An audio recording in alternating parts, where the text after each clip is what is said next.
Black maid arrived without shoes at the interview. Millionaire CEO chose her among 25 candidates.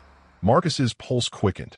Her words carried weight that no MBA could teach. When she spoke about budgets, she wasn't reciting textbook theories.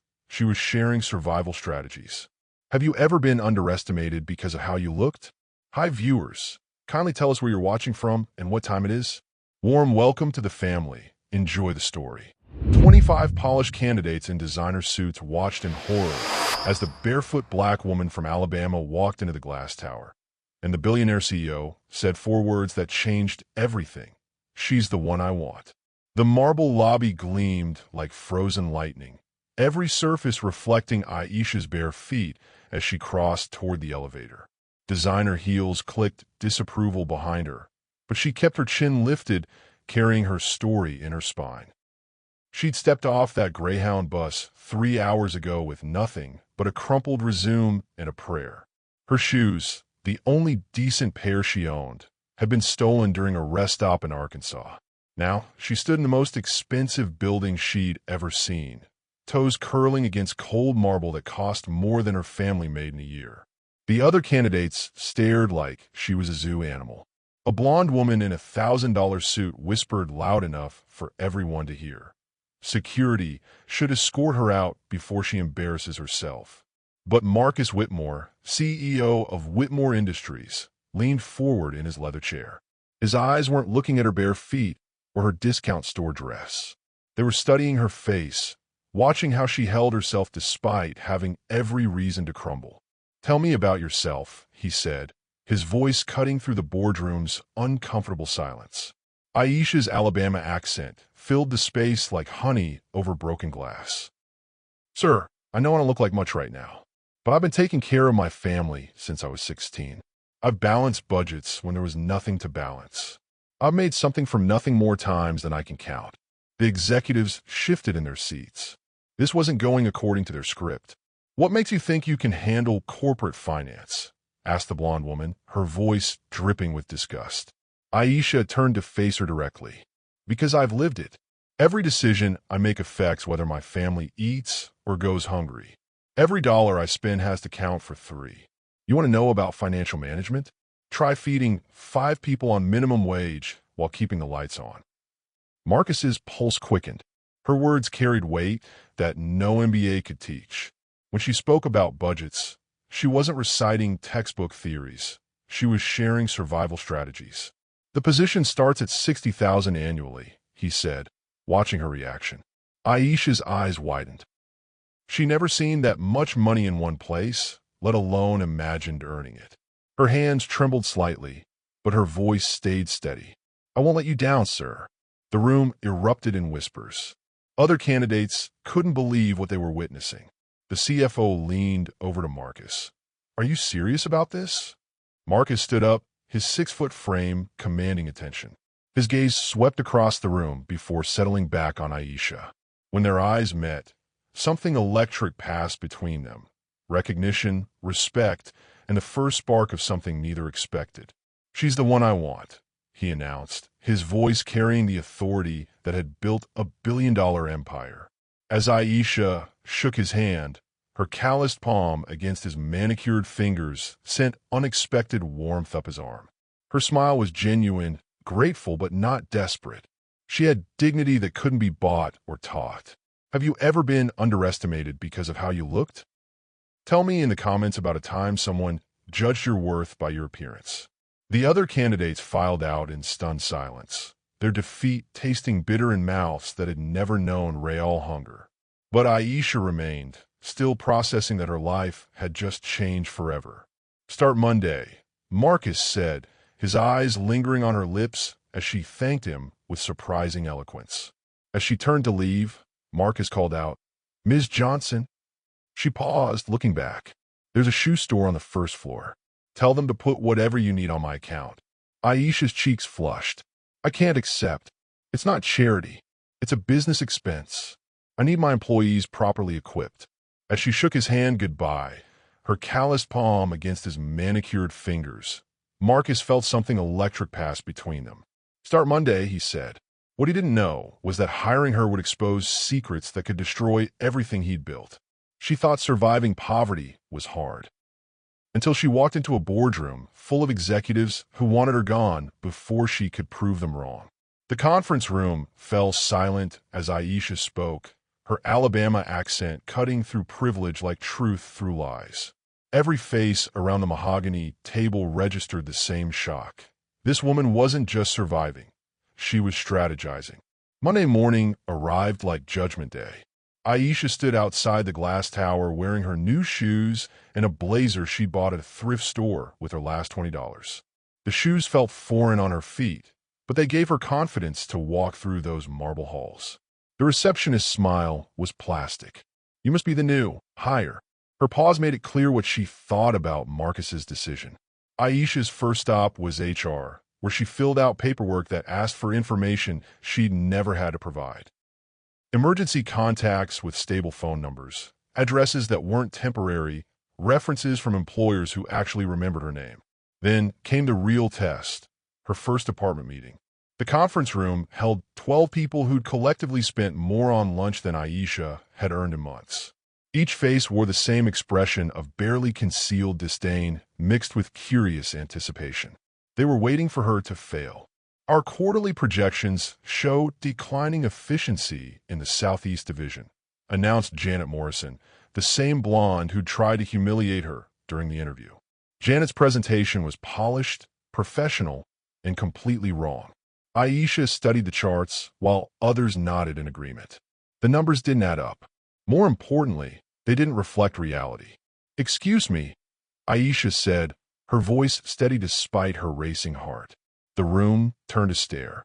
Janet's smile was sharp as broken glass. "Yes." These projections assume that labor costs in Alabama and Mississippi stay constant. But minimum wage increases are scheduled for January. Your calculations are off by about 12%. Janet's face went pale. "I'm sorry, but who exactly are you to question?" "Someone who's lived through 3 minimum wage increases," Aisha replied. "Someone who knows that when wages go up, everything else follows. Rent, groceries, transportation. Your projections don't account for that reality." Marcus entered the room just as Aisha was explaining how local economic conditions affected productivity rates. He watched from the doorway as this woman, who'd been barefoot in his office 3 days ago, dissected complex financial relationships with the precision of someone who'd lived them. Her analysis was brilliant.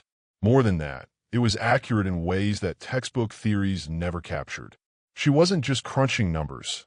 She was predicting human behavior based on economic necessity. "These adjustments," Aisha continued, pointing to specific line items, "they don't reflect seasonal employment patterns in agricultural regions.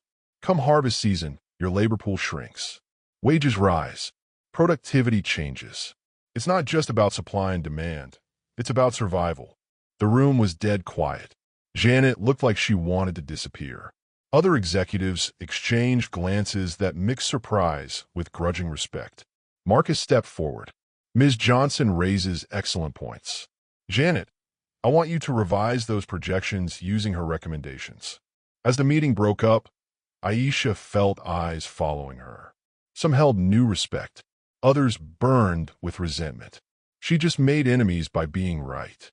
What would you do if coworkers try to sabotage you on day one? Have you ever had to prove yourself twice as hard? Share your workplace survival stories below. Later that afternoon, Aisha found a stack of financial reports on her desk that didn't belong to her department. They were complex, deliberately confusing, and designed to make her look incompetent when she inevitably mishandled them. But Aisha had grown up solving puzzles with missing pieces. She spread the documents across her desk, looking for patterns that others might miss. Her fingers traced numbers while her mind calculated possibilities. The documents were fake. Worse than fake, they were designed to hide embezzlement. When she found the doctored financial reports on her desk, designed to make her look incompetent, Aisha realized someone was playing a dangerous game. But as Marcus appeared in her doorway asking, "Everything all right?" she wondered if he was her protector or a part of the trap. The building was empty except for 2 people who shouldn't have been alone together. a billionaire CEO, and the maid's daughter who was rewriting his company's future. City lights painted shadows across his office walls as Aisha spread financial documents like battle plans. Her fingers traced numbers that told stories of corruption while Marcus watched, mesmerized by her focus. It was nearly midnight when Marcus found Aisha still at her desk, surrounded by papers and calculator tape. The cleaning crew had gone home hours ago. Security knew to leave the lights on for the CEO, but they hadn't expected to find the new hire working late enough to see sunrise. "You don't have to prove yourself by working all night," Marcus said, settling into the chair across from her desk. Aisha looked up, her eyes bright despite the late hour. "I'm not trying to prove anything. I found something." She turned her computer screen toward him, showing spreadsheets that had been carefully reconstructed. "Those reports Janet gave me, they're not just wrong, they're covering up theft." Marcus leaned closer, his cologne mixing with her natural scent as he studied her work. The proximity sent unexpected warmth through her chest, but she forced herself to focus on the numbers. "Look at these expense reports from the Southeast Division," she continued, her finger tracing patterns across the screen. "Every month, there's a charge for consulting fees that don't match any contract. The amounts are small enough to avoid attention, but they add up to nearly $2 million over 3 years. Marcus's jaw tightened. "Show me." For the next hour, Aisha walked him through her discovery. Her analysis was meticulous, her explanations clear. She'd found patterns that forensic accountants had missed, connections that his expensive audits had overlooked. "How did you see this when others couldn't?" he asked. "Because I know what it looks like when someone's stealing food money," she replied simply. "The technique is the same whether you're hiding $5 or $5 million. Marcus studied her face in the soft glow of the computer screen.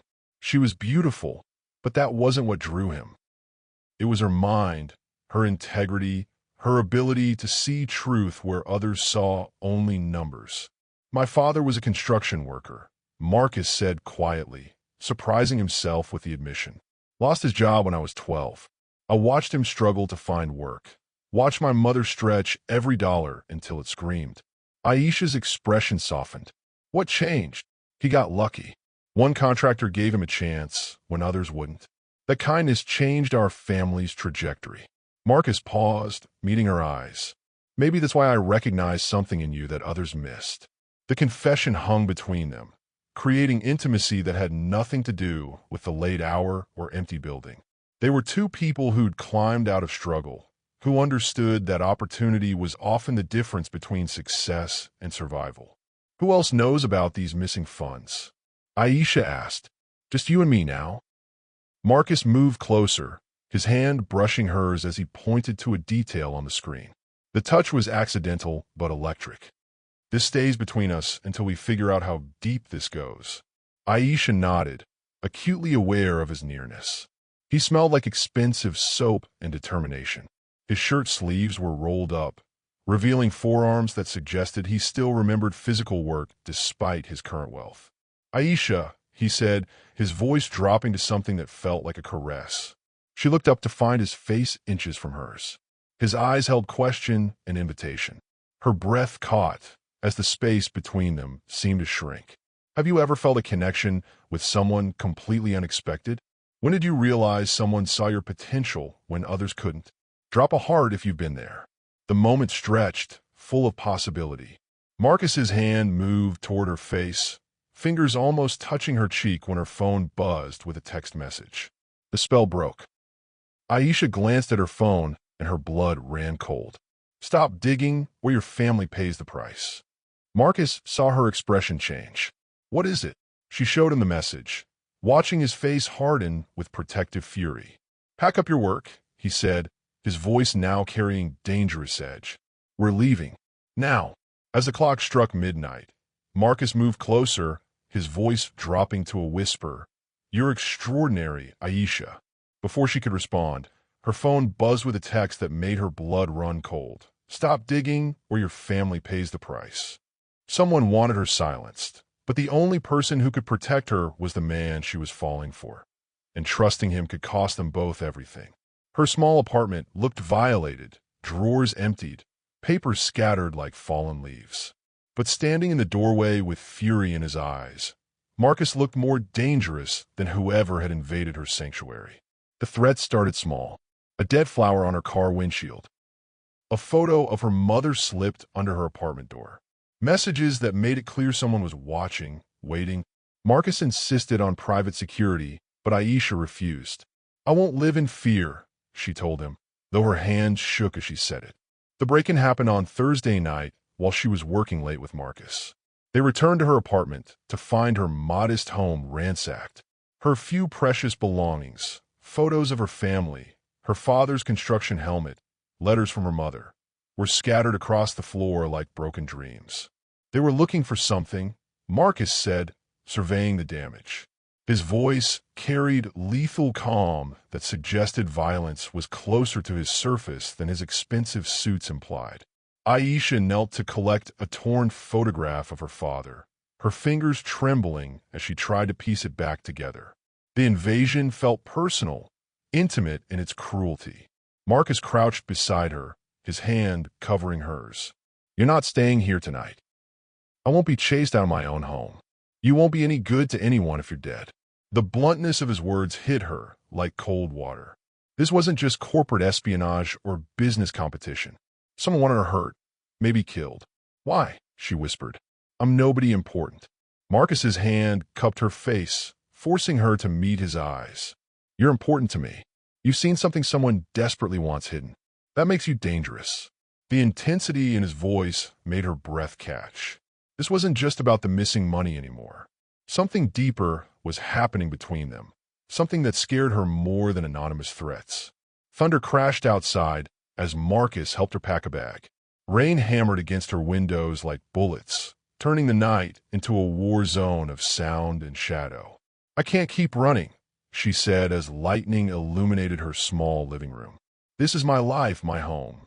Your life won't matter if you're not alive to live it." His words carried weight that settled in her chest. She'd spent years fighting to survive, to build something stable. Now that stability was crumbling, and the only solid thing left was the man standing beside her. Marcus's phone rang. The conversation was brief, tense. When he hung up, his expression was grim. "My head of security found something. The person sending these threats? They're using company resources. This is coming from inside Whitmore Industries." Aisha felt the floor shift beneath her feet. "Someone at your company wants me silenced. Someone who knows you found their theft and wants to make sure you never talk about it." The rain intensified, turning windows into rivers of distortion. In the dim light, Marcus's face looked carved from stone, all sharp edges and protective fury. "I should leave Dallas," Aisha said quietly. "Go back to Alabama, where I belong." "No." The word came out harder than he'd intended. Marcus stepped closer, his presence filling the small space between them. "Don't let them win by running. This isn't your fight." "Yes, it is." His hand found hers in the darkness. "It became my fight the moment I chose you for that job. It became personal the moment I realized." He stopped, the confession hanging unfinished. "Would you risk everything for the truth? When has someone's protection made you feel truly safe? Tell me about your guardian angel in the comments." Lightning crashed outside, illuminating Marcus's face as he struggled with words he'd never said to anyone. Aisha waited, her heart hammering against her ribs. "Realize what?" she whispered. Thunder answered before he could, shaking the building and reminding them both how vulnerable they were. Marcus pulled her closer, his arms creating shelter that had nothing to do with the storm outside. When he insisted she stay at his penthouse for safety, every rational thought told her to refuse. But as thunder crashed outside and he said, "I can't lose you," she realized losing herself to him might be the only way to stay alive. She'd never been above the 10th floor of any building, until the night she found herself in his penthouse, where luxury couldn't hide the loneliness in his eyes. The penthouse stretched before her like a movie set, but she focused on his face in the firelight, every line telling stories of success that hadn't filled the emptiness she recognized in his eyes. Marcus's penthouse occupied the top 3 floors of the most expensive building in Dallas. Floor-to-ceiling windows offered views that people paid thousands just to glimpse. Art worth more than most people's houses hung casually on walls. Everything screamed wealth, success, achievement. But Aisha saw what others missed: the loneliness embedded in perfection. "Guest room is down the hall," Marcus said, setting down her single bag in a space larger than her entire apartment. "Kitchen's fully stocked. Make yourself comfortable." Comfortable felt impossible when the coffee table cost more than she'd earned in years. Aisha perched on the edge of a leather chair that probably came from some exotic animal she'd never heard of. "You don't have to take care of me," she said. Marcus poured 2 glasses of wine that probably cost more than her rent. "I'm not taking care of you. I'm protecting my investment." The word stung, though she couldn't say why. Of course this was about business. Men like Marcus Whitmore didn't develop personal feelings for women like her. "Right," she said, accepting the wine. "Your investment."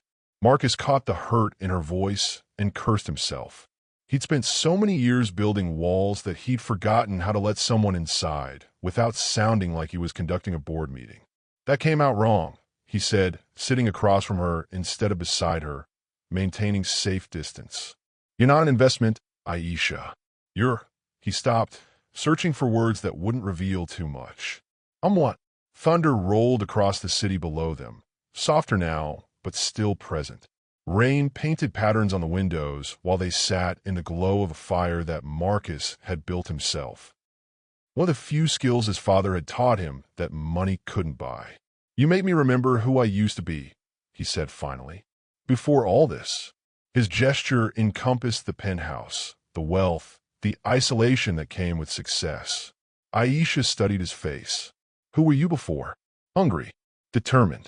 Someone who understood that every opportunity might be the last one." Marcus swirled wine in his glass, watching patterns that reminded him of his father's calloused hands. "I built this empire because I was terrified of being poor again. Somewhere along the way, I forgot what I was building it for." "What were you building it for?" "Family. Security. The chance to help people the way someone once helped us." He met her eyes. "I became so focused on getting rich that I forgot about getting happy." Aisha curled into the chair, wine warming her from the inside, while Marcus's honesty warmed her from somewhere deeper. "Happiness isn't guaranteed, even with money." "No, it's not. But I thought it would be easier to find. Maybe you were looking in the wrong places." Marcus's laugh held no humor. "Apparently, 3 failed engagements taught me that most people see my bank account before they see me." "Is that why you chose me for the job?"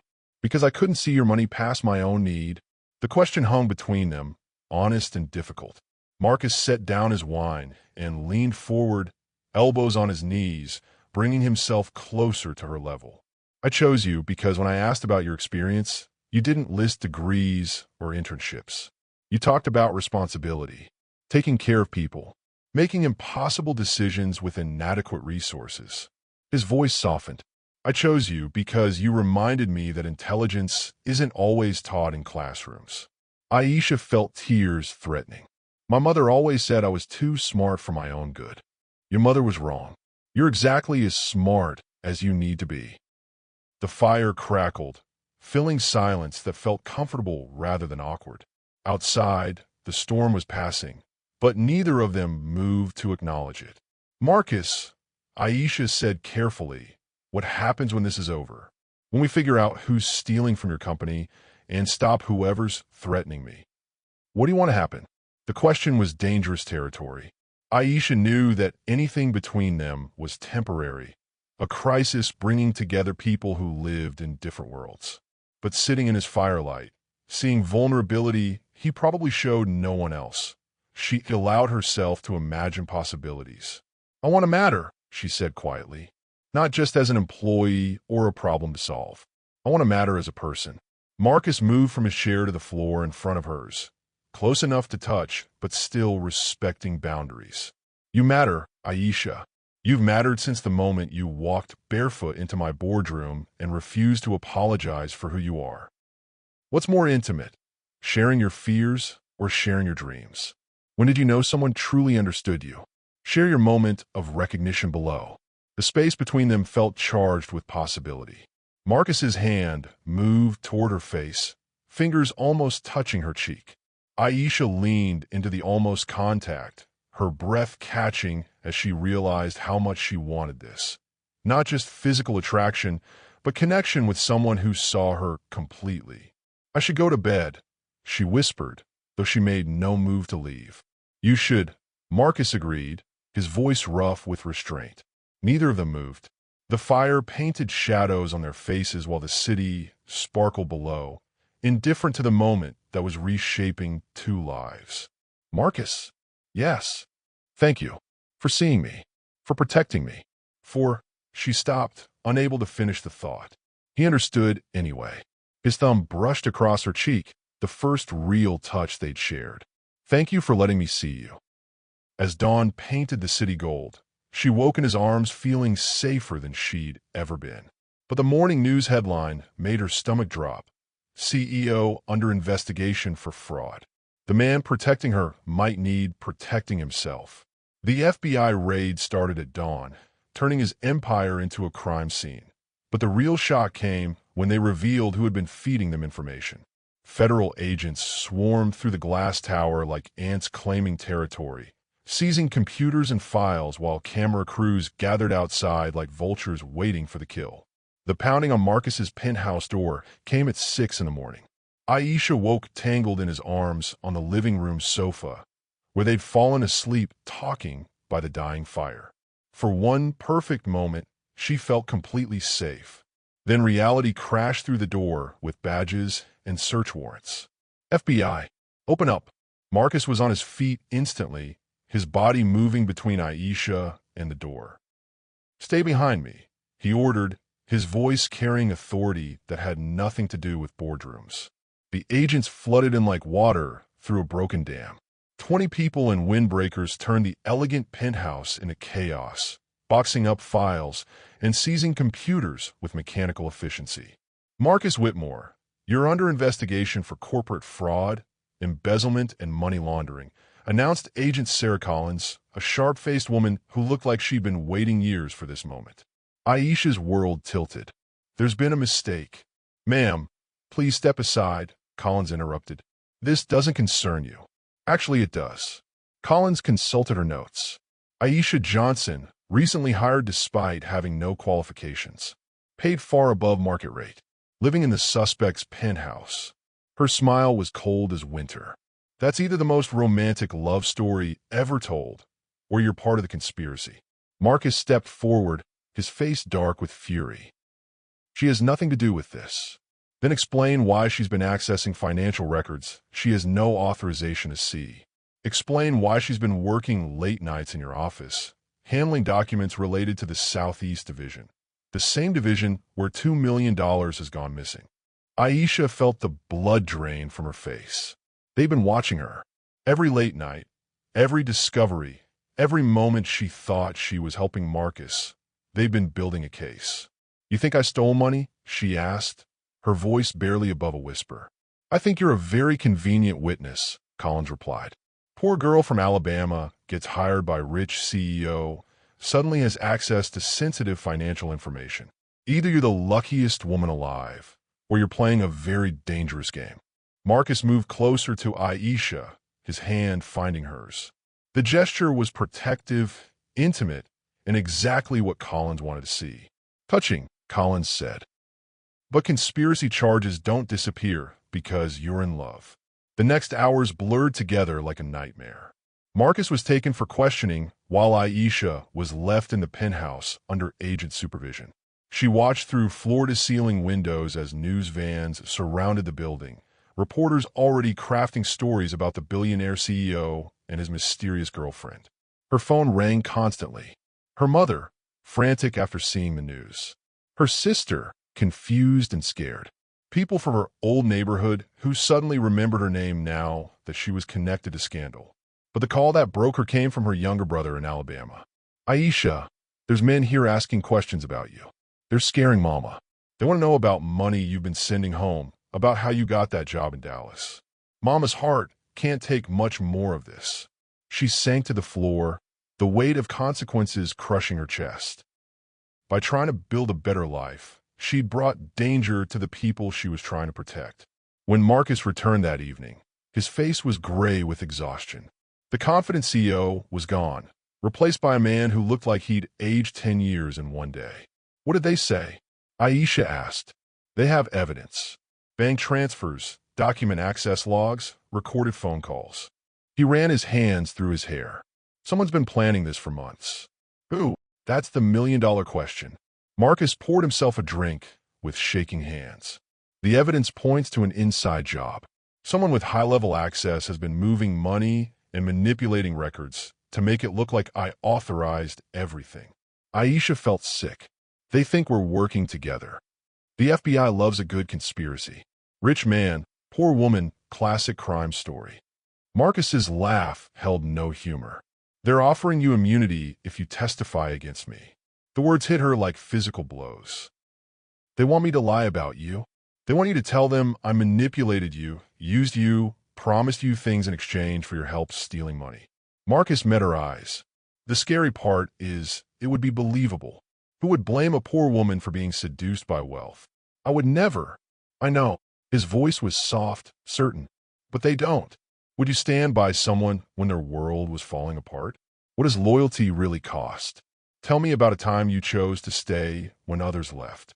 That night, as reporters camped outside and federal agents built their case, Marcus held Aisha while she cried for the family she'd endangered and the future that seemed to be slipping away. I'm sorry, he whispered against her hair. I'm sorry I brought this into your life. You didn't bring it. Someone else did. Aisha pulled back to look at him. We're going to figure out who. We? I'm not running. Marcus, I'm not abandoning you to face this alone. His kiss was desperate, grateful, and tasted like fear mixed with determination. As their lips met, both knew they were choosing each other over safety, love over logic. As reporters shouted questions about their relationship, Marcus pulled her close and whispered, "They'll destroy you too." Her response shocked them both. "Then we'll rebuild together." But neither knew the betrayal that would test those words was coming from inside their own hearts. She thought honesty was always right, until the day her testimony could send a man she loved to prison for crimes he didn't commit.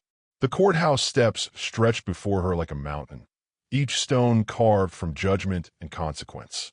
Behind her, Marcus's hand found hers, not pulling her back, but letting her know she wasn't climbing alone. The call came on Tuesday morning. Assistant District Attorney Michael Chun, a man whose reputation for convictions made prosecutors across the country nervous. "Ms. Johnson, we need your testimony." Aisha sat in the government office that smelled like cheap coffee and broken dreams, facing lawyers who spoke in legal terms that felt like foreign language. "You understand the gravity of these charges?" Chun asked, his voice carrying the weight of justice. "Corporate fraud, money laundering, conspiracy. Mr. Whitmore is looking at 20 years minimum. He didn't do it. The evidence suggests otherwise. But you're in a unique position to help us understand what really happened." Chun leaned forward. "You were there for the late-night meetings.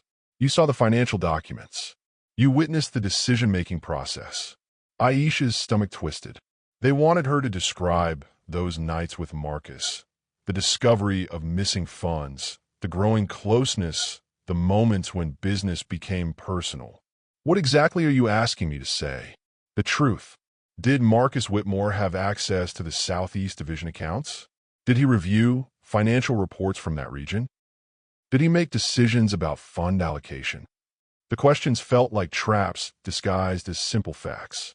Yes, Marcus had access. Yes, he'd reviewed reports with her. Yes, he'd made decisions, but not the kind they were implying. "I want immunity for my testimony," Aisha said, the words tasting like betrayal even as she spoke them. Chen's eyes lit up. That could be arranged. Full immunity in exchange for complete cooperation.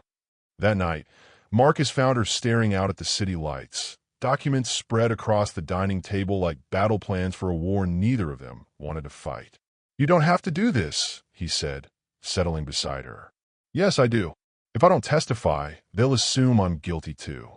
If I do testify, I can tell the truth. What if the truth isn't enough? Aisha turned to face him. What if it's all we have? Marcus pulled her close, his arms creating shelter from the storm gathering around them. I won't ask you to lie for me. I won't have to lie. I'll tell them exactly what happened. Even if it hurts me, even then.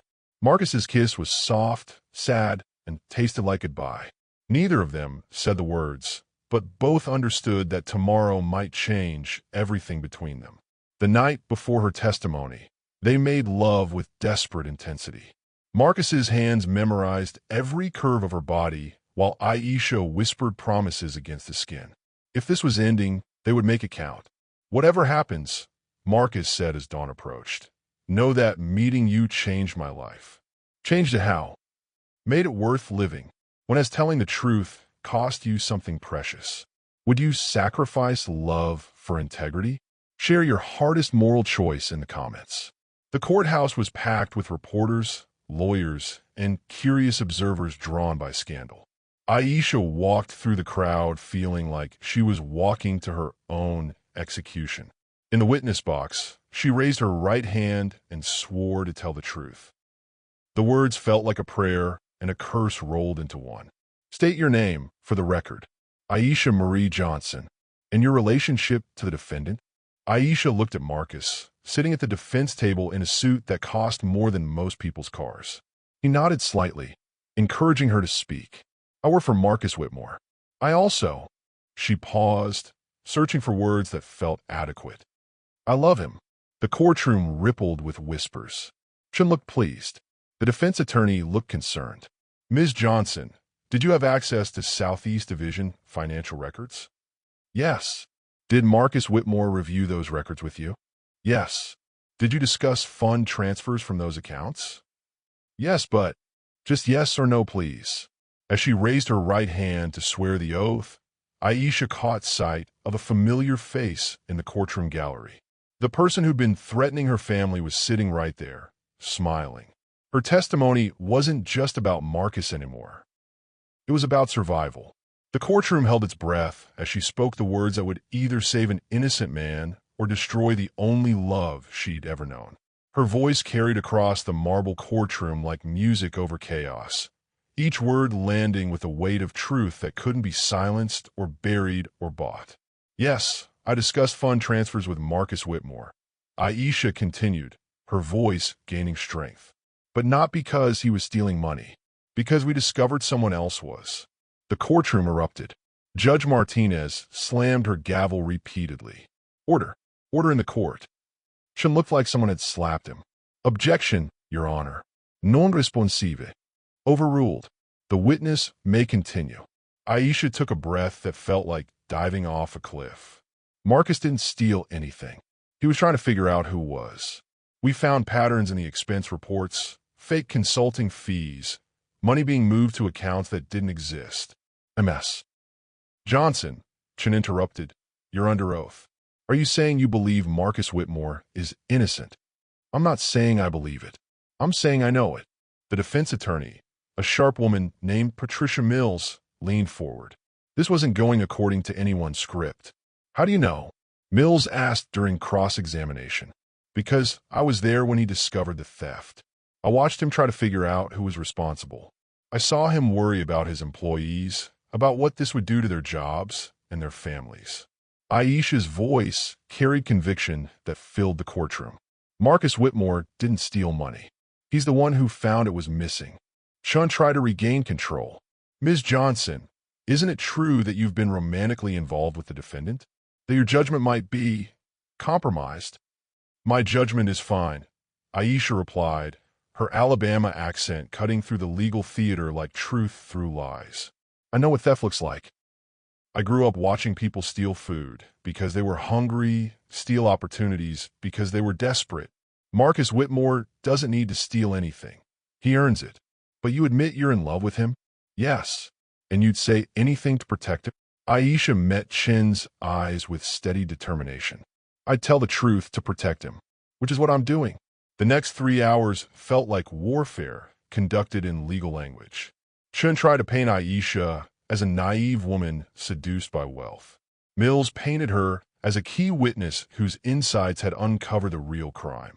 But the turning point came when Aisha described finding the original documents hidden in Janet Morrison's desk.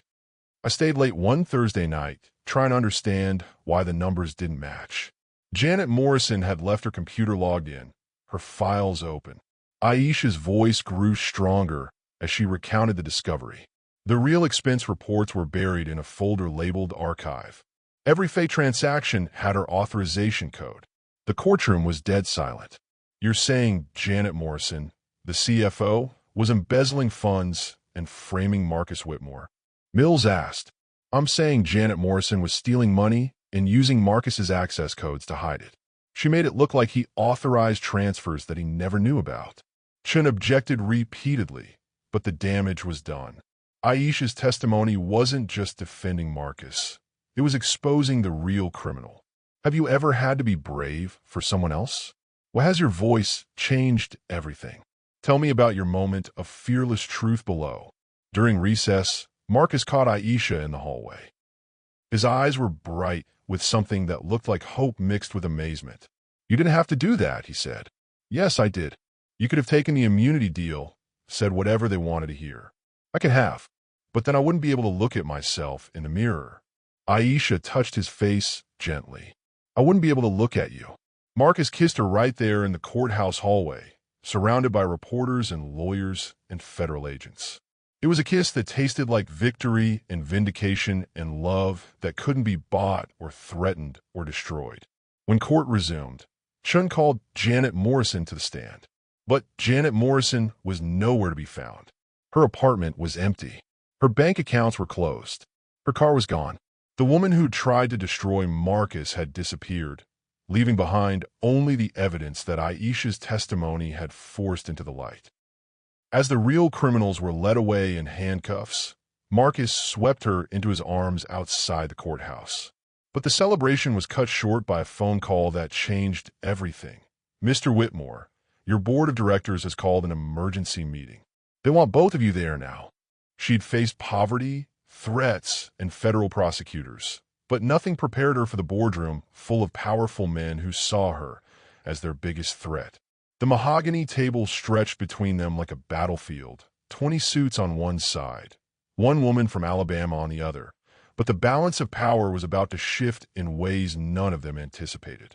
The emergency board meeting felt like a trial without a jury. Marcus sat at the head of the table, while Aisha took a chair against the wall, close enough to support him, far enough to avoid accusations of interference. Board Chairman William Hartwell looked like he'd stepped out of an oil painting. Silver hair, expensive suit, the kind of face that belonged on currency. His voice carried the authority of old money and older power. Marcus, this scandal has damaged our reputation beyond repair. Stock prices are down 30%. Our clients are fleeing. The board has lost confidence in your leadership. The charges were dropped, Marcus replied calmly. I was cleared of all wrongdoing. Cleared legally, perhaps, but the court of public opinion is less forgiving. Hartwell's eyes flicked to Aisha with undisguised distaste.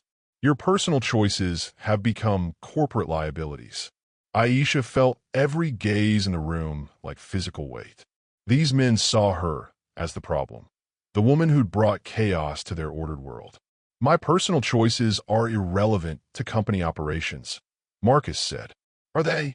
You hired an unqualified woman, involved her in sensitive financial matters, allowed your judgment to be compromised by emotion. Hartwell leaned forward. The board questions your ability to make rational decisions. My decisions saved this company $2 million and exposed a criminal conspiracy. Your decisions created a media circus and a federal investigation. The battle lines were drawn. Marcus defending his choices, the board demanding his resignation, and Aisha sitting silent while men in expensive suits decided her future. Finally, she'd heard enough. Aisha stood up, her chair scraping against marble floors. Every head turned toward her. Excuse me, she said, her voice carrying quiet authority. I have something to say. Hartwell looked offended. Ms. Johnson, this is a private board meeting. About me, apparently. So I should get to speak. Marcus nodded slightly, encouraging her to continue. Aisha walked to the front of the room, her reflection multiplied in the polished table surface.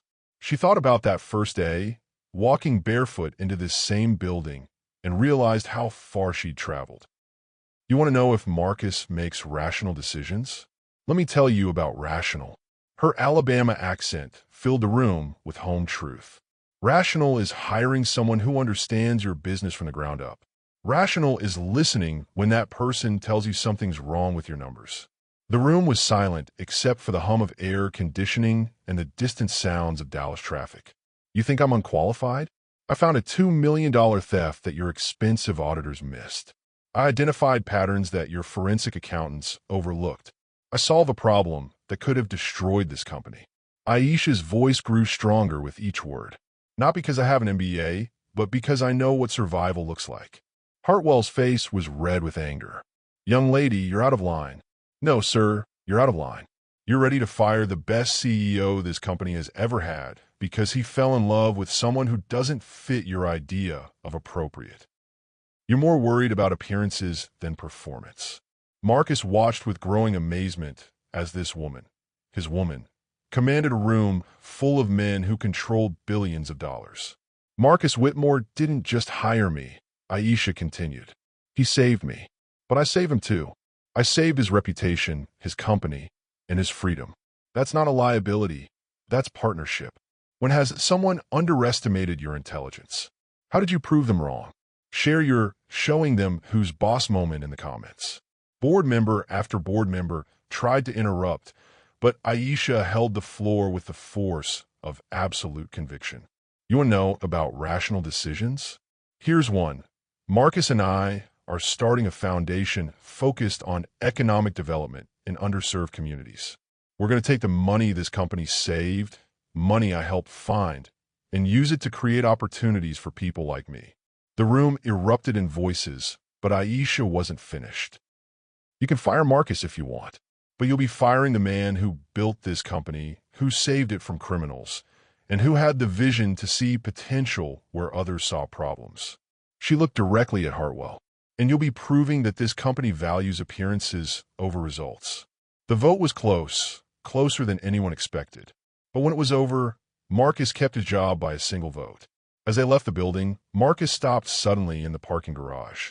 There's something I should have told you sooner, he said, his voice carrying weight that made her stomach flutter. Something about why I chose you that first day. When the board voted unanimously to implement her revolutionary plan, Aisha felt like she was flying. But as they left the building, Marcus stopped suddenly. There's something I should have told you sooner. Something about why I chose you that first day. The truth about their first meeting wasn't coincidence. It was destiny disguised as a business decision that would connect two hearts across impossible odds. The construction site stretched before them like a graveyard of dreams, concrete and steel where her father had once worked, where Marcus had first heard stories of the woman who would change his life. Marcus drove her to the outskirts of Dallas, where abandoned construction equipment sat like sleeping giants under the Texas sky. The project had been halted years ago, leaving behind concrete foundations and steel beams that reached toward nothing. My father worked on this site, Aisha said, recognizing the location from old photographs. The Morrison Commercial Center. He was so proud to be part of something big. Marcus parked the car and turned to face her. I know. What do you mean, you know? Your father, James Johnson, worked construction for 15 years before his accident, raised 5 kids on a construction worker's salary, sent every extra dollar home to Alabama to help his mother. Marcus's voice was soft, careful. I know because I've been following your family's story since you were 16. Aisha felt the world tilt. Following my family? The Morrison Center was my first major development project. I was 25, fresh out of business school, trying to prove myself in an industry that didn't take me seriously. Marcus stared at the abandoned construction site. Your father saved my life. What are you talking about? Marcus got out of the car and walked toward the concrete foundations, Aisha following close behind. The wind carried dust and memories across empty space. There was an accident. A crane malfunctioned, that should have killed me. I was standing exactly where that beam was going to fall. Marcus pointed to a spot marked by rust stains on concrete. Your father saw it happening and tackled me out of the way. Aisha's breath caught. He never mentioned. He broke 3 ribs and dislocated his shoulder. Spent 2 weeks in the hospital. But he refused any compensation beyond medical bills. Said he was just doing what anyone would do. That sounds like Daddy. I tried to help your family after his injury ended his construction career. Anonymous payments, job referrals, scholarship offers for you kids. Your father sent everything back. Said charity was for people who couldn't help themselves, and the Johnson family could handle their own problems. Tears stung Aisha's eyes. Her father had been too proud to accept help, too stubborn to admit when pride was hurting his family. I kept track of your family anyway. When your father died, I wanted to help with funeral costs. When your mother got sick, I tried to arrange medical coverage. Every time, you all found ways to manage without outside assistance. Marcus turned to face her. When I saw your name on that interview list, I knew exactly who you were. So hiring me was charity after all. No. Marcus stepped closer, his hands gentle on her shoulders. Hiring you is justice. Your father saved my life, but he never got to see the success that came from it. You deserve the chance he never had. Aisha felt anger and gratitude warring in her chest. You should have told me. Would you have taken the job if you'd known? No. That's why I didn't tell you. I needed you to know you earned that position through your own merit, not family history.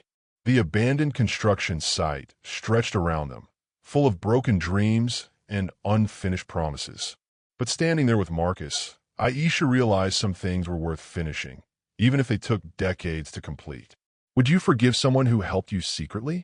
Is it manipulation or protection when someone changes your life without telling you? Share your thoughts below. I'm angry with you, she said finally.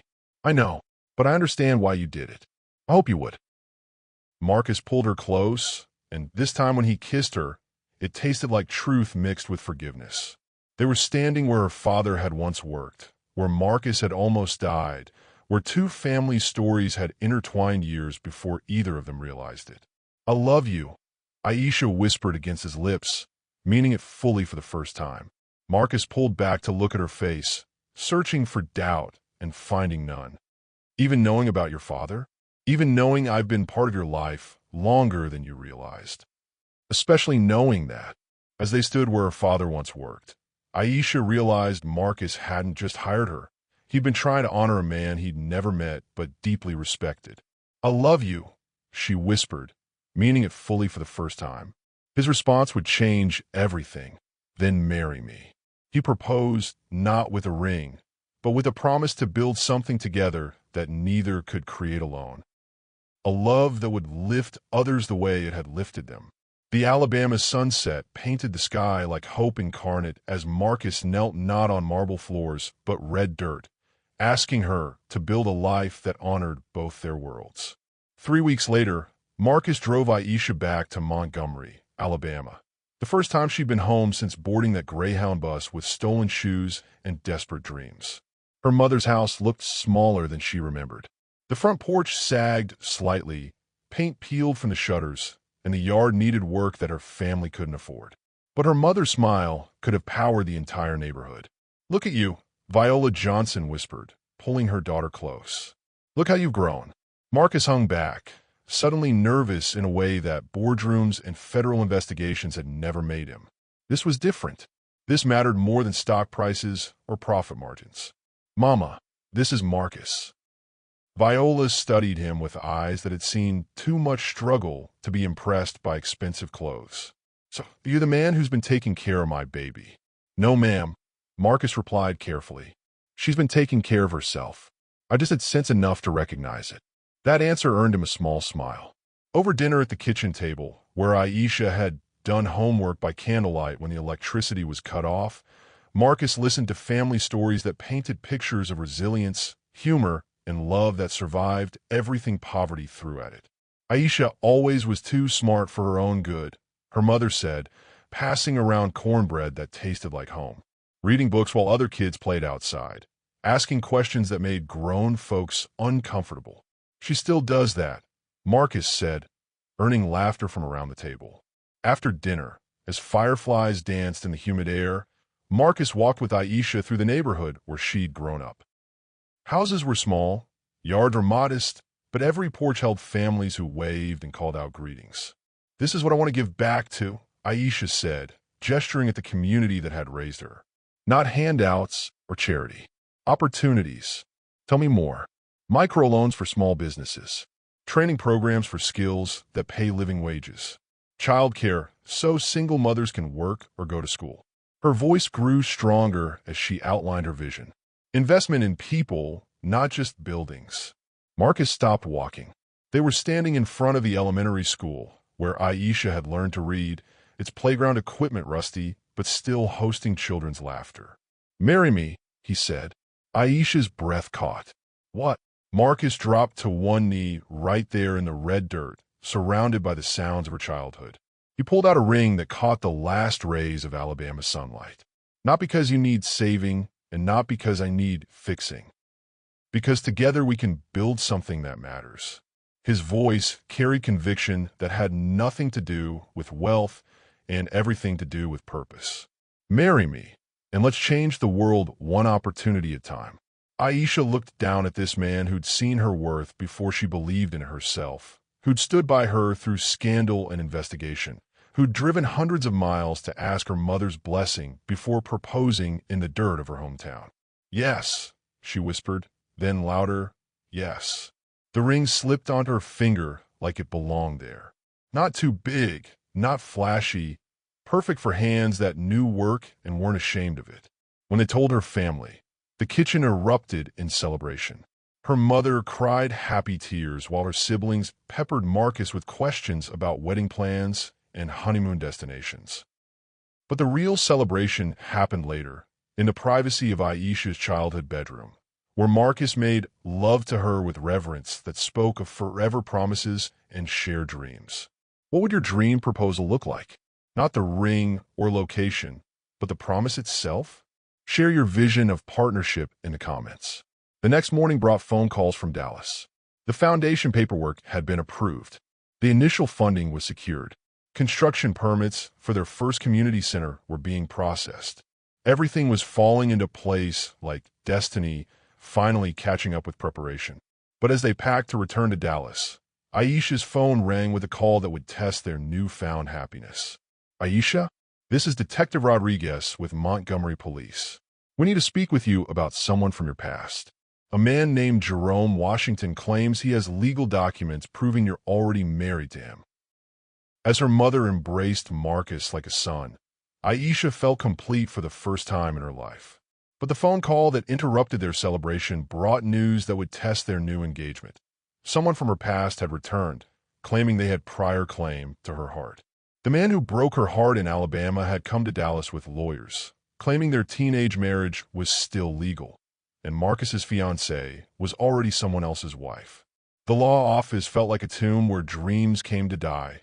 Legal documents spread like gravestones marking the burial of their happiness, until Marcus stood up and changed the conversation entirely. Jerome Washington looked exactly like trouble dressed in a cheap suit. 19 years old when Aisha was 17, he'd been the kind of boy mothers warned their daughters about. Smooth-talking, good-looking, and completely unreliable. Now he sat across from Aisha and Marcus in a downtown Dallas law office, smiling like he'd won the lottery. "Jerome," Aisha said, her voice carefully controlled. "It's been 8 years. 8 years since my wife ran off to the big city," Jerome replied, his Alabama accent thicker than honey and twice as sticky. Marcus's jaw tightened, but he stayed silent while Jerome's lawyer spread documents across the mahogany table. "Marriage certificate dated June 15th, 2016, the lawyer announced. "State of Alabama. Witnesses include both families." Aisha's stomach dropped. She remembered that day, young, scared, pregnant, and convinced that marrying Jerome was the right thing to do. The ceremony had lasted 10 minutes in a justice of the peace office that smelled like disinfectant and broken promises. "We were kids," she said quietly. "Kids can get married in Alabama with parental consent," Jerome's lawyer continued. which you had. The marriage was never dissolved, never annulled. Legally speaking, Mrs. Washington, you're still married. Mrs. Washington. The name felt like poison in her mouth. Marcus finally spoke, his voice carrying dangerous calm. What do you want? Jerome leaned back in his chair, enjoying the power he held over their future. What any husband wants. His wife back. And maybe some compensation for the pain and suffering of abandonment. How much? Marcus asked bluntly. $2 million. And she comes home with me.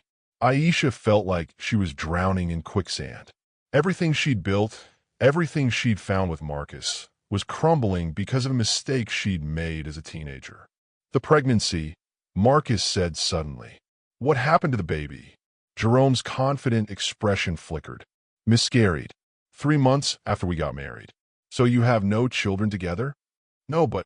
And after the miscarriage, you both went your separate ways? Jerome's lawyer jumped in. The circumstances don't matter. The marriage certificate is valid.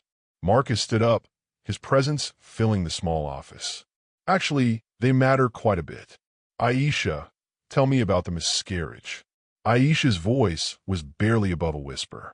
It wasn't a miscarriage. The room went dead silent. I gave birth. A little girl. I was 17, scared, and Jerome was already seeing other women. Tears threatened, but her voice stayed strong. I placed her for adoption through a private agency. Jerome's face went white. You gave away our daughter? I gave her a chance at a better life than we could provide. Marcus's hand found Aisha's, squeezing gently. What was the adoption agency? Children's Hope Services in Birmingham. Marcus's lawyer, who'd been silent until now, finally spoke. If there was a child from this marriage who was placed for adoption, we need to contact that agency. There are legal implications. Jerome jumped up. What kind of implications? The kind that prove you abandoned your parental responsibilities, Marcus said coldly. The kind that show you never paid child support, never tried to find your daughter, never fulfilled any obligation of fatherhood. I didn't know. You didn't want to know. There's a difference. How would you handle someone from your past trying to destroy your present? Well, has your partner's loyalty been tested? Share your story of fighting for love. The meeting lasted 3 more hours. Phone calls to adoption agencies. Review of documents. Examination of evidence that painted Jerome as exactly what he was. An opportunist who'd abandoned his wife and child the moment responsibility became inconvenient. But the legal reality remained. Aisha was still technically married to Jerome Washington. That night, back at the penthouse, Aisha stared at her engagement ring, while Marcus poured drinks neither of them wanted. I should have told you, she said. About Jerome? About the marriage? About the baby? All of it. Marcus sat beside her, his voice gentle. You were 17 years old, pregnant, and trying to do the right thing. That's not something you need to apologize for. I buried it so deep, I almost convinced myself it never happened. Almost. Aisha met his eyes. Sometimes I wondered about her. My daughter. Whether she was happy, whether her adoptive family loved her, whether she ever thought about me. Marcus pulled her close. We're going to find her. What? If Jerome wants to play legal games about parental rights and marriage validity, then let's get all the facts on the table, including what happened to the daughter he never bothered to find. When the DNA test results arrived, revealing Aisha's teenage marriage produced a child she never knew existed, even Marcus's steadfast love wavered. The question wasn't whether he'd stay. It was whether she could forgive herself for the secret she'd buried so deep she'd forgotten it was there. The daughter she'd given up for adoption 15 years ago stood in their living room, holding the missing piece of Aisha's heart and the key to their future happiness. 15 years collapsed into a moment as Aisha looked into eyes that mirrored her own, seeing not just her daughter, but the woman she might have become with different choices, different chances. Keisha Washington Mitchell was 15 years old and absolutely beautiful. She had Aisha's eyes, her father's stubborn chin, and an attitude that suggested she'd inherited the best and worst traits for both parents. So you're my birth mother, Keisha said, settling onto the penthouse sofa like she owned the place. And you're the billionaire who's trying to marry her. Marcus looked between Aisha and this teenager who'd appeared in their lives like a tornado with braids and braces. "How did you find us?" "Google," Keisha replied matter-of-factly. "When that Jerome guy started making noise about being my father, my adoptive parents thought I should know. Turns out my birth mom is kind of famous now." Aisha couldn't speak. This was her daughter, her baby, sitting in Marcus's living room like it was the most natural thing in the world. "My parents are David and Linda Mitchell," Keisha continued. "Dad's a teacher, mom's a nurse. They're good people. They raised me right, made sure I knew I was loved, never lied to me about being adopted." "Do they know you're here?" Marcus asked. "They drove me. The downstairs in the lobby, probably arguing about whether they should have let me come up alone." Keisha's smile was pure mischief. "They're nervous about meeting you too." Aisha finally found her voice. "What do you want from us?" "Honestly, I wanted to see if you were worth all the drama. Jerome's been calling the house, threatening to take me away from my real parents, claiming he has rights." Keisha's expression hardened. "I came to tell you that if you don't want him in your life, I don't want him in mine either." "What about me?" Aisha whispered. "Do you want me in your life?" Keisha studied her for a long moment. "My parents told me you were 17 when you had me, that you made sure I went to a family who could give me everything you couldn't.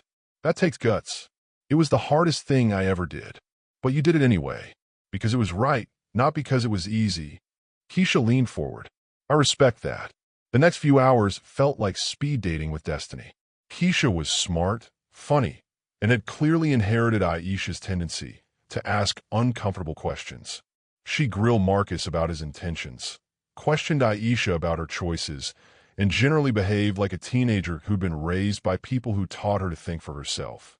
When David and Linda Mitchell finally came upstairs, the family dynamics became even more complex.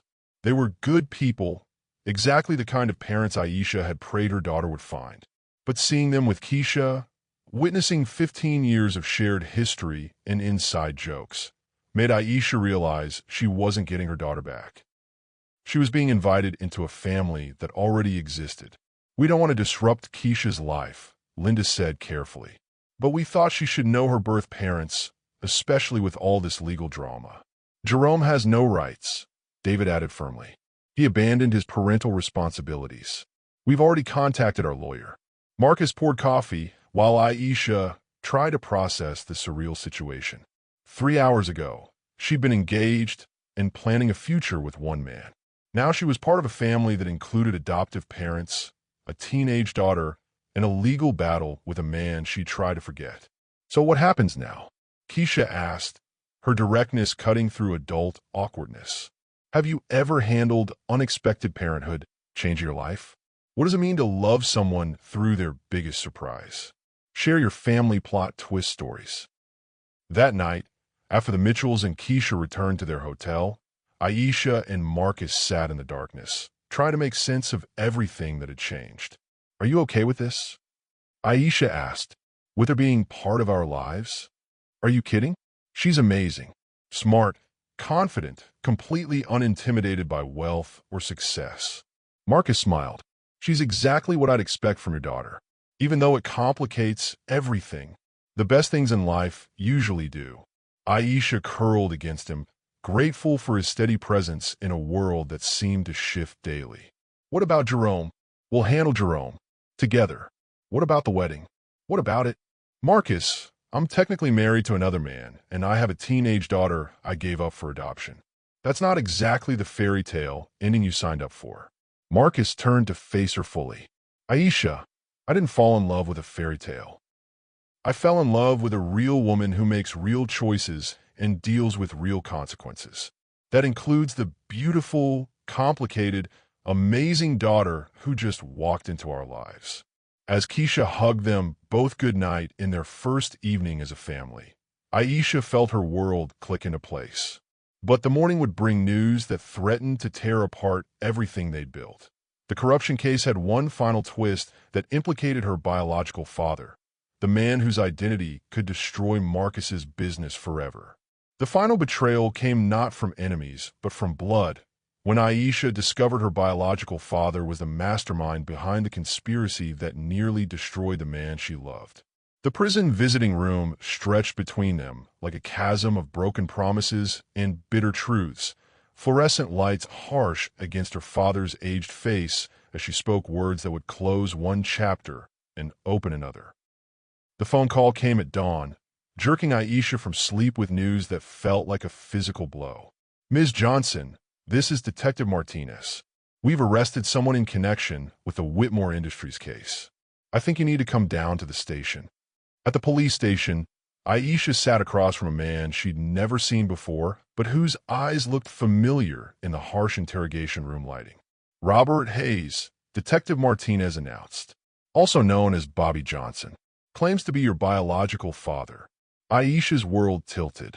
The man sitting across from her was thin, gray-haired, and carried himself with the kind of defeated posture that came from years of making wrong choices. "I know you don't remember me," he said, his voice carrying traces of the Alabama accent she recognized in her own speech. "Your mama never told you about me. My father was James Johnson. He died 3 years ago. James was a good man who raised you like his own, but I'm the one who made you." Bobby's smile was bitter. "And I'm the one who's been watching your success from prison." Detective Martinez spread photographs across the table, surveillance photos showing Bobby talking to Janet Morrison, the CFO who'd embezzled millions from Marcus's company. "Your biological father has been in and out of prison for 20 years. Fraud, embezzlement, identity theft. He got out 6 months ago and immediately contacted Janet Morrison with inside information about Whitmore Industries." Aisha felt sick. "What kind of information?" "Family information. About you, about your connection to Marcus, about how to manipulate the situation to make it look like you were part of the conspiracy." Bobby leaned forward. "Janet paid me $50,000 for details about your background. You sold information about your own daughter?" "I sold information about a girl who never knew I existed to a woman who was already stealing millions. Seemed like easy money." Marcus arrived just as Bobby was explaining how he'd helped Janet frame Marcus for crimes she'd committed. The fury on Marcus's face was controlled but dangerous. "You used your daughter as bait," Marcus said, his voice deadly quiet. "I used public information to make money from people who were already breaking the law," Bobby replied. Aisha was never in real danger. She was threatened, followed. Her apartment was broken into. That wasn't me. That was Janet getting desperate when her plans started falling apart. Detective Martinez continued laying out evidence. Bobby had provided Janet with details about Aisha's family, her background, her relationship with Marcus. Information that Janet used to make their partnership look suspicious to federal investigators. "The plan was simple," Bobby explained. "Make it look like Marcus was using his girlfriend to steal money, then disappear when the investigation got too close. Janet would take the fall, I'd disappear with my payment, and nobody would look too hard at a poor black girl who got in over her head." Aisha stared at this man who shared her DNA, but nothing else. "You were willing to destroy my life for $50,000. I was willing to profit from a situation that was going to happen anyway. Janet was already stealing. Marcus was already under investigation. I just provided context. You provided lies. I provided perspective that made the lies more believable. When is doing the right thing cost you family relationships? How do you choose between blood and justice? Share your hardest family decision below." The visit lasted 2 hours. Bobby tried to justify his choices, claim victim status, suggest that Aisha owed him something for sharing her genetic material. With each word, she understood more clearly why her mother had never mentioned him. "I want you to testify against Janet Morrison," Detective Martinez said as they prepared to leave. "I'll testify," Aisha replied, "but not for him, for justice." That evening, Aisha sat with Marcus and Keisha in the penthouse, trying to process the day's revelations. Her biological father was a criminal. Her teenage daughter was wise beyond her years. Her fiancé was the strongest man she'd ever known. "Blood doesn't make family," Keisha said, displaying wisdom that should have taken decades to acquire. "Love makes family. Choice makes family." Marcus pulled both women close. "She's right. We choose each other every day, despite genetics and history and legal complications." Even when my biological father tried to destroy you, especially then, because it proves that you're nothing like him. As they drove away from the prison, Aisha's phone rang with the call they'd been waiting for. A mess. Johnson, the judge has made his decision about your father's case, and it changes everything. Your testimony saved more than Marcus's company. It saved hundreds of pension funds he was about to steal. From barefoot and broken to bride and boss, the girl who once had nothing now stood before 500 people, ready to change the world one opportunity at a time. The church where her mother once prayed for miracles overflowed with faces that had watched her journey from barefoot girl to beloved bride, every pew holding witnesses to the power of seeing potential where others saw poverty. The wedding took place in Montgomery, Alabama, in the same church where Aisha's mother had prayed through every crisis that poverty threw at their family. The ceremony was simple, elegant, and filled with people who understood the miracle of second chances. Keisha served as maid of honor, her speech bringing tears and laughter in equal measure. David and Linda Mitchell sat in the front row beside Viola Johnson, two families united by love for the same remarkable young woman. Marcus's vows were simple. I promise to see your strength when you feel weak, to believe in your dreams when they seem impossible, and to build with you something that honors both our histories and our hopes. Aisha's response came from her heart.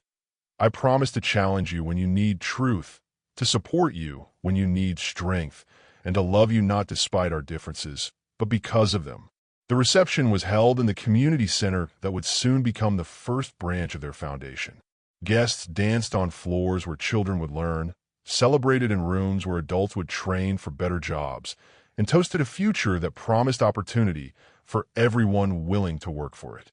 But the real celebration happened 3 months later at the grand opening of the Johnson Whitmore Foundation for Economic Empowerment. The ribbon-cutting drew media attention from across the country. Success stories were compelling, but transformation stories were inspirational. Aisha had become both. 2 years ago, I walked into a Dallas boardroom without shoes on my feet, she told the crowd gathered for the foundation launch. I had nothing but determination and the belief that opportunity should be earned, not inherited. The audience, a mix of community members, business leaders, and politicians, listened with attention that money couldn't buy. Today, we're opening doors for people who understand that work means dignity, that education means freedom, and that community means nobody succeeds alone.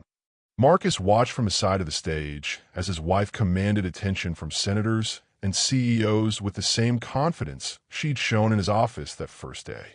She'd grown into her power without losing her humility, gained influence without forgetting her origins.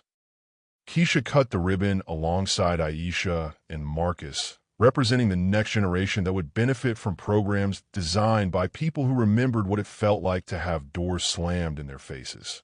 The foundation's first initiatives included microloans for small business development, technical training programs in high-demand fields, childcare services for working parents, financial literacy education, mentorship programs connecting successful professionals with community members. 6 months later, the first success stories were already emerging. Single mothers starting businesses, high school dropouts earning technical certifications, families buying their first homes with down payment assistance. What would you do if someone saw your potential before you believe in it yourself? How would you use success to lift others? Tell me your dreams for changing the world in the comments. On their first wedding anniversary, Marcus surprised Aisha with adoption papers for Keisha. Not to replace her adoptive parents, but to legally recognize the family they'd chosen to become. We're not trying to rewrite history, he explained to David and Linda Mitchell. We're trying to expand the definition of family. Keisha's response was pure teenager. Does this mean I get to boss you around like a real daughter? You already do that, Marcus replied, earning laughter from everyone. That evening, as they sat on the porch of their Alabama home, a restored farmhouse where they spent weekends and holidays, Aisha reflected on the journey that had brought them together. Do you ever wonder what would have happened if you hadn't chosen me that day? She asked Marcus. Every day. And every day I'm grateful I had sense enough to see what everyone else missed. What was that? Potential that hadn't been polished yet. Intelligence that hadn't been educated yet. Strength that hadn't been tested yet. Marcus pulled her closer. Everything I was looking for in a partner, just waiting for someone to notice. Keisha emerged from the house, carrying acceptance letters from 3 different colleges. At 16, she completed high school early and was choosing between full scholarships to universities that wanted her mind more than her money. Which one are you leaning toward? Aisha asked. The one with the best social work program. I want to do what you do. Help people who need advocates. Marcus smiled. Following in your mother's footsteps? Both my mothers taught me that success without service is just selfishness with money. As fireflies danced in the Alabama twilight, 3 generations sat together planning futures that honored the past while embracing possibilities that had once seemed impossible. The girl who'd walked barefoot into a boardroom had become a woman who opened doors for others to walk through. The man who'd chosen potential over pedigree had found love that multiplied his success instead of complicating it. The daughter who'd been placed for adoption had gained parents who understood that family is built through choice, not chance. If this story of love, courage, and second chances touched your heart, smash that like button and subscribe for more stories that prove love doesn't rescue you from your life. It recognizes the strength that was there all along.